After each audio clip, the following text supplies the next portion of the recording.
Hey, it's Rodney from youtrainu.com, and in this video we're demonstrating how to foam roll 3 or 4 muscles before you train. Now, in one of our previous posts where we explained how to foam roll, we showed you basically how to foam roll every muscle in your body, every major muscle group that is.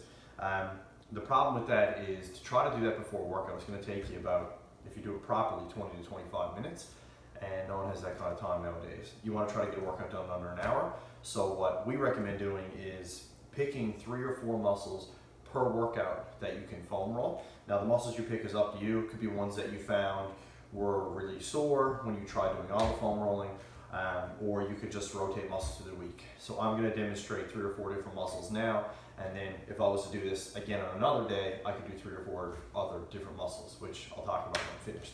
So I'm going to demonstrate 2 lower body and then 2 upper body. So for my 2 lower body, the first thing I'm going to show you is my calves. So typically we do a little bit more. I'm going to do this really quick just to make the video nice and short and sweet. So I'm going to start on my left calf, and I'm going to have that foam roll resting just in the back of my heel, and I'm going to, or Achilles tendon, and I'm going to roll right up to the base of my knee and then back down again. Looking for any sore spots, I can spend more time on them if I want. Again, for the purposes of this video, I'm just doing about 3 or 4 rolls over it so you can see it being done. I would then switch sides, of course. Okay, now I'm going to show you my glutes.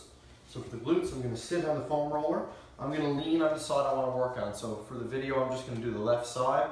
I'm going to place my left foot up on top of my right knee, and I'm going to roll over my glute. I'm going to go from the bone I sit on all the way up to the top of my pelvis where my glutes end and my low back starts. Again, 10 or 12 rolls each side, but for the video, I'm just doing a couple. Okay? Now I'm going to show 2 upper body. So first one, lower back. I'm going to put the foam roller snug to my lower back. I'm going to rock over the roller, place one elbow down on the floor just to give myself a little bit of support, and I'm going to roll on the erectors, which are the muscles that run right next to my spine. You'll notice I'm not completely on my side, but I'm also not completely on my back, so that I can hit those muscles. I do one side, of course, and I'll go and do the other. And then upper back, I'm going to place the foam roller halfway up my back, place my hands either behind my head, okay, or I'm going to bear hug. Now both techniques get your shoulder blades out of the way so you can work on the muscles that run between your shoulder blades and your spine. For most people, or people that have had any kind of issues with their neck in the past, you're going to find this a little bit more comfortable.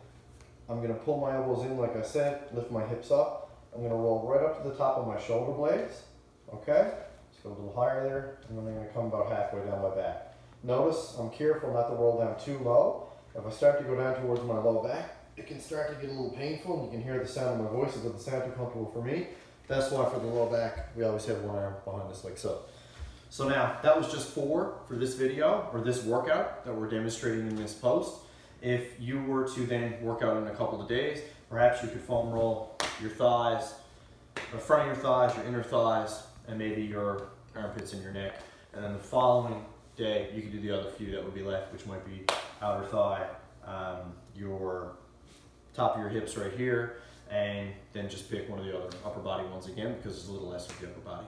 So I hope you found this video helpful, and now I'll move into our warm-up. Thanks for watching.